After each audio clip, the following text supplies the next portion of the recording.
All right, well, joining me is Frank Sulkowski. We're here outside of Paulson Stadium. Obviously, the big news coming out of Statesboro here Sunday afternoon as the Georgia Southern Eagles have relieved Tyson Summers of his head coaching duties. They've promoted, I guess, as an interim basis. Chad Lunsford's taken over the team. Frank, 0-6 on the season.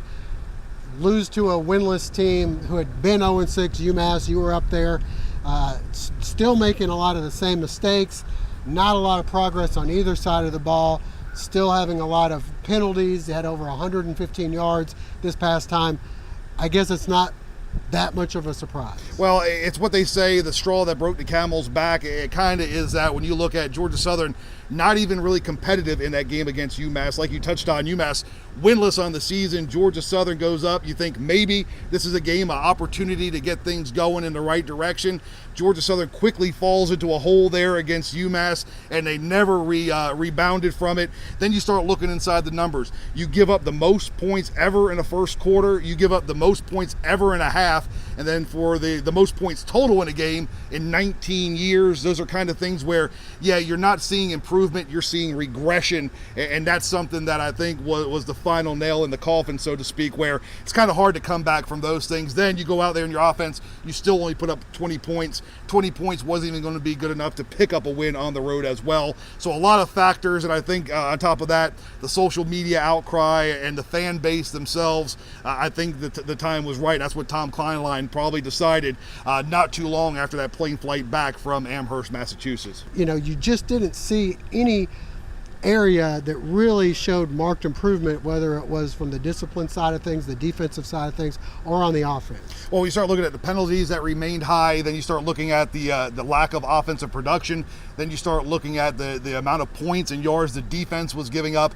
Yeah, you weren't seeing a lot of areas that were improving over last season to now, and I mean that equates that the program's not moving in an upward direction. And it seemed like athletic director Tom Kleinlein wanted to try to keep Tyson Summers around as much as he could. I mean, he could have let him go after last year, but I think he wanted to keep him on board for he's a good guy. We've mentioned that before, and also the fact that Georgia Southern doesn't have the kind of resources that a lot of schools do to have a buyout, especially after one season. So, you know, they kind of gut the offensive coaching staff, bring in some new guys, and it still kind of struggled. And I know there were a lot of people that had to be replaced, but eventually you expect to see some progress, and there didn't seem to be much. No, and again, you touched on it.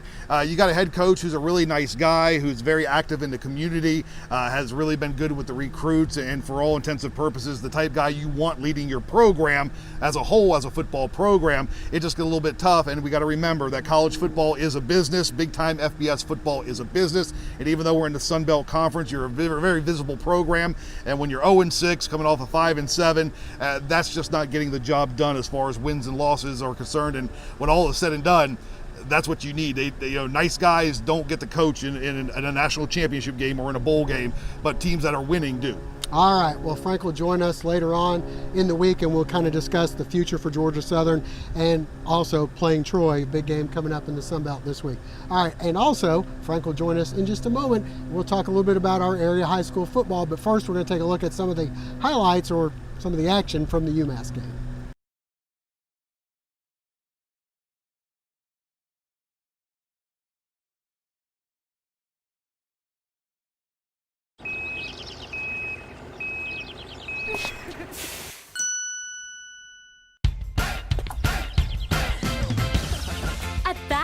No credit refused isn't just an offer, it's a way of business and has been for over 100 years. No banks, no ridiculous credit requirements, just local Badcock store owners who treat you right and give you credit when others won't. It's never been easier to express your style and love your home.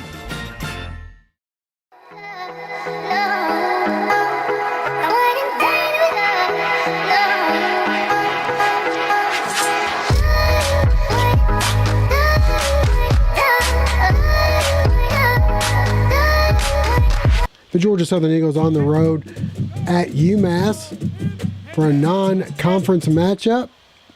Early on, the Eagles going to the air. Cato Brown to Mark Richard, and he'll get stripped of the ball.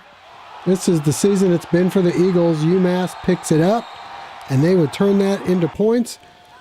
Ross Comas to Adam Brenneman, and it's 7-0 UMass. Later, after another Eagle turnover, it's Comas to Andy Isabella to make it 14-0. UMass would go on to take a 21-0 lead. Cato Brown then goes in from 12 yards out, cut the lead to 21-7. But this one was all UMass. Bilal Ali, 19-yard run, makes it 28-7. The Eagles kick a field goal, but UMass comes right back. In the second quarter, Marquise Young from 7 yards out, 35-10. A little bit later, Cato Brown with the score 41-10 goes in from 10 yards out. But UMass in control. They take a 48-20 halftime lead. They take a 48-17 halftime lead, the most points Georgia Southern has ever given up in the first half, and they would go on to cruise in this one by a final count of 55-20. Family Internal Medicine Associates of Statesboro, providing primary care for Statesboro area patients since 1998, providing complete physicals, complete sports physicals, Medicare wellness exams, full diabetes treatment, and education from lifestyle changes to oral medications to insulin pump therapy. In-house dermatology, in-house circulation tests and ultrasounds, in-house lab. And introducing our new nurse practitioner, Melissa Beasley, as we now accommodate same-day or next-day appointments to serve your needs. Family Internal Medicine Associates of Statesboro, where we care.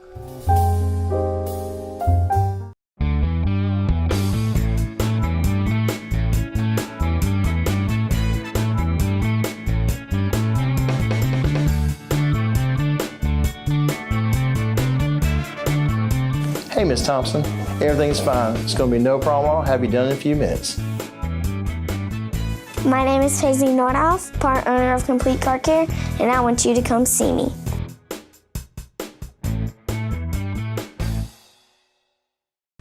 All right, Frank, let's get into some of the area high school football. We're here at Paulson Stadium, just in case you're just tuning in. And, of course, we're here because head coach Tyson Summers was released as the head coach by the Georgia Southern Athletic Department, and Tom Kleinlein made the announcement on Sunday. Frank, let's get into some area high school football. Seen some good ones lately. Bulloch Academy goes on the road to Pinewood with the state playoffs berth on the line.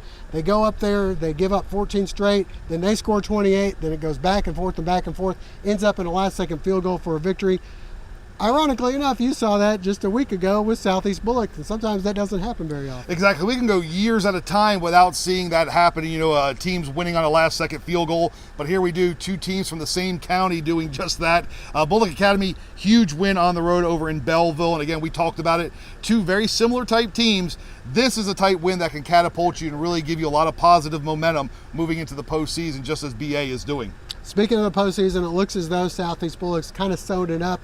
They still have a lot to play for left with Beach and Windsor Forest on their schedule, but they took Groves, and we kind of saw this coming, a lopsided victory for Southeast. Yeah, that was to be expected. Groves they don't have the depth, and it's kind of hard once that snowball starts coming down the hill. It's kind of hard to slow it when you don't have the bodies to rotate in and out there for your team, and that was to be expected. Southeast Bulloch, a much better team, and I tell you what, there's going to be a lot decided here in the next couple weeks in that region race. Jenkins has pretty much all but solidified the top spot in the region, and they're ranked number 5 in the state for a reason, and they squeak a win out against Savannah over the weekend. But here you go. Yeah, battle for number 2 is on. All right, well, as for the Portal Panthers, that's the only other team that was in action this past week. They go on the road to Savannah Christian. We know Savannah Christian's not maybe a state contender like they have been in the past, but they handle Portal pretty easy. Well, and I think that was to be expected. Very similar to Groves that Southeast Bulloch played. You just don't have the bodies. You don't have the depth. Savannah Christian, they may not be as dominant as they once were, but they still have one of the best rushing attacks in Southeast Georgia, and that was put on display in their win against Portal. All right, well, Frank, we appreciate you joining us. Stay with us. We'll wrap things up in just a moment. The Medical Center Pharmacy on Grenade Street is proud to be your Health Mart pharmacy in Statesboro. The Medical Center Pharmacy, locally owned and serving this community for 50 years, is open 364 days a year. The pharmacists at Medical Center know there's nothing more important than your family's well-being. That's why they take the time to know their customers, explain their medications, and answer any questions. The Medical Center Pharmacy, your Health Mart pharmacy. Health Mart, caring for you and about you. Lee Hill and Johnston Insurers. We've been Statesboro's insurance people since 1963. That's a lot of memories. Recognized as one of the leading agencies in Georgia, Lee Hill and Johnston is independent and offers a complete line of personal and business insurance for auto, life, home, and health. We'll shop companies to find the lowest premiums and best coverage for you, your family, or your business. Lee Hill and Johnston Insurers, the insurance people since 1963. There's a lot to celebrate when you move ahead, but it takes planning. Finding the right one, making it a home, and a great mortgage specialist from Queensboro. Move ahead with your dream and bank ahead with Queensboro National Bank and Trust. See Jeremy Reagan and the staff at Queensboro National Bank and Trust, South Main Street in Statesboro. Bulloch Academy at Pinewood with a state playoff berth on the line. The action fast and furious. The Patriots would open the scoring on this 5-yard Jeffrey Young touchdown run to make it 7-0. Still in the first, and it's Colin Woodard going in from 3 yards out for a 14-0 Patriot lead. But the Gators storm back behind quarterback Don Aaron first, scrambling ahead for a 25-yard pickup and a Gator first down. Then Aaron will keep it himself, finds a seam, and he's gone 39 yards for the touchdown, and it's 14-7. We pick things up in the second quarter, and it's deja vu. Aaron finding some daylight and sprinting 55 yards for the score this time, and we're tied at 14 all. The Gators then opting for the onside kick, recovered nicely here by Brandon Merrill. The offense continuing to click, and it's Merrill breaking free and going 19 yards for the score, and the Gators take a 21-14 lead. They weren't done yet. The defense able to hold. Here coming up with a sack of Young. Then back on offense, Don Aaron looking deep down the sidelines, and he finds Billy Tillman. Nice grab, nice run, 53-yard score. Aaron with 161 yards rushing, 150 yards passing, 28-14 Gators at the half. Second half, once again, Pinewood comes out hot. The play-action pass from Young to James Rogers, who spins away for the touchdown, and the lead cut to 28-21. Still in the third, Logan Lewis with the 3-yard touchdown run, and we're tied again at 28-28. But the Gators quickly respond on the first play of the fourth quarter. Ty Mingle picks up a couple blocks, gets outside, and he's gone 80 yards for the touchdown, and the Gators retake the lead at 35-28. But the Patriots respond once again. It's Young fighting his way 11 yards for the score, 35 all. On the ensuing kickoff, Ty Mingle from his own 5. And for you young kids, this is how you return a kick. Run north and south, very fast. Mingle goes 95 yards for the touchdown. And again, it's BA on top, 42-35. This one looking like the last team to have the ball would win. Well, the Patriots score this Lewis touchdown with under a minute to play, setting the stage for the second biggest play of the game as they just do get the extra point through. And it's Don Aaron to freshman Ford Wilds, who comes through with a 30-yard pass and catch. Setting up the biggest play of the game, Seth Brandt from 28 yards out for the win. The horn sounds, and it's a walk-off victory and state playoff berth for the Gators as they take this one 45-42.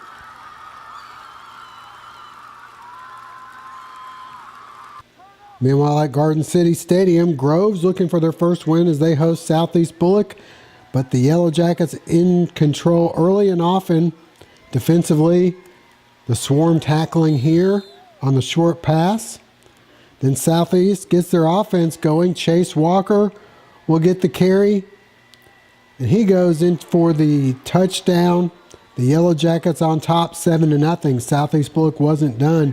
Still in the first, and it's Jaleel Hodge scooting up the middle, and he's gone.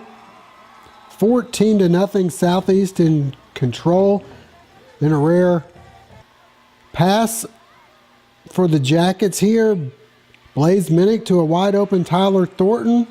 21-0 Southeast, and they go on to roll 55-6. At Pooler Stadium, it was homecoming for Savannah Christian. They're hosting Portal, and Savannah Christian's defense, the story of the game. A nice hit here by Tyler Richards after the completion for a short game to Craig Ware. The Red Raiders leading 21-0 in the third, and Noah Chumley will hit the field goal to put Savannah Christian on top 24-0. Then it was the Savannah Christian defense rising up again. The fumble here picked up by Savannah Christian, and they capitalize.